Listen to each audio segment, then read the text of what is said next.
आपल्या साईडवर चालू होतं एसीची पायपिंग टाकण्याचं काम. तिथून आलं तर आपल्याला कॉल. मग काय पायपिंगसाठी लागणारं सगळं मटेरियल घेऊन आपण पण निघालो साईडवर जाण्यासाठी. आपण पोहोचलो होतो साईडवर. इथं चालू होतं पायपिंगचं काम आणि त्यांनी आउटडोअरपर्यंत पायपिंग पण आणली होती. त्यांना म्हटलं तुम्ही चालू दे तुमचं काम, मी घेतो दुसऱ्या एसीची पायपिंग करून. आपण दुसऱ्या एसीची पायपिंग करायला तर आलो होतो, पण हे लोकेशन एवढं हार्ड होतं आणि आपल्याकडं काही सीडी पण नव्हती. मग काय तुमचा उचाटला ना आउटडोअरवर चढून आपण चालू करून दिलं आपलं काम. काम चालू असताना आपल्याला पाहायला भेटला हा नजारा तर खूपच सुंदर होता.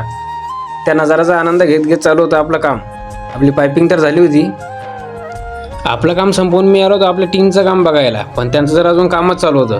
आणि काम करता करता झाली होती आपल्याला रात्र आणि पाण्याचे थेंब पण यायला सुरुवात झाली होती. आणि हे तर वेगळंच झालं होतं, हिवाळ्यामध्ये पावसाळा बघायला भेटला.